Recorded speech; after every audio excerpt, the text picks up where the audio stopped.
আসসালামু আলাইকুম। আলহামদুলিল্লাহ।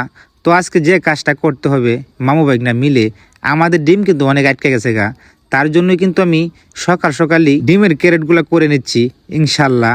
তো আমার কাছে তো একটা ক্যারেট নাই, সব কটা ডিম কিন্তু ক্যারেট আজকে আড়াইতে পারবো না। যে কটা আছে এই কটা ক্যারেটেরই আমি বাইন্দা বাজারজাত করব। আর বান্দার কারণ যাতে ডিমগুলা না ভাঙে।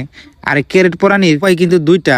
এক নম্বরে আপনি সুন্দর দেখা যাবে, 2 নম্বরে আপনার ডিমগুলা ভাঙবে না। যে কোনো জায়গায় আপনি ডিমগুলা নিতে পারবেন। তার জন্যই কিন্তু আমরা প্রতিনিয়তই ক্যারেটের মধ্যে ডিম পরায়া বাজারে নেওয়ার চেষ্টা করি ইনশাল্লাহ। এক ভাই প্রশ্ন করেছে, ভাই আপনাদের কি পাখি মারা যায় নাই? ভাই আমারও কিন্তু একটা পাখি প্রতিনিয়তই মারা যাইতেছে। মারা যাওয়ার কারণ আমি একটাই বলবো, অতিরিক্ত ঠান্ডা পড়ার কারণে কিন্তু একটা দুইটা পাখি মারা যাইতেছে। আর আমার পাখি কিন্তু এখন ডিম আটকে মারা যায় নাই। আমার যে কটা পাখি এখন মারা যাইতেছে শুধু ঠান্ডায় মারা যেতেছে। তারপরে কি করলাম, বাইকনারে নিয়ে গাড়ি দুইটা গেলাম। এখন কিন্তু আমরা যাইতেছি তারাইল বাজারের উদ্দেশ্যে।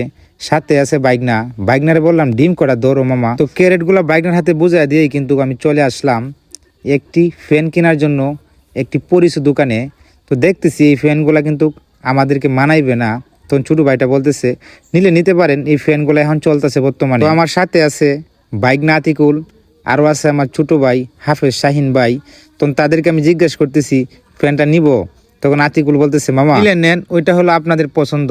এর ফাঁকে দিয়ে চলে আসলাম আমার পাখির খাবার নেওয়ার জন্য শিমল্লাডি মামুন ভাইয়ের দোকানে। তো মামুন ভাইয়ের ডিলারে আইসা কিন্তু আমরা অত্যন্ত সুবিধা পাই। ভাই কিন্তু আমাদেরকে অনেক সম্মান করে।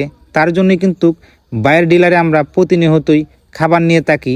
তো ভাইয়ের জন্য আমি দোয়া করি। তো আমি মামুন ভাইয়ের কাছ থেকে বিদায় নিয়ে এখন মামুন ভাইয়ের পাশের ডিলার থেকে একটা ভুসির বস্তা নিতেছি আমার গরুর জন্য। তো ভুসি কিন্তু মামুন ভাই দোকানে রাখে নাই, তার জন্যই কিন্তু আমি এই দোকান থেকে ভুসির বস্তা নিতেছি। তো বাইরের দোকানে কিন্তু কোনো মানুষ নাই যে আমার বস্তাটা তুলে দেবে।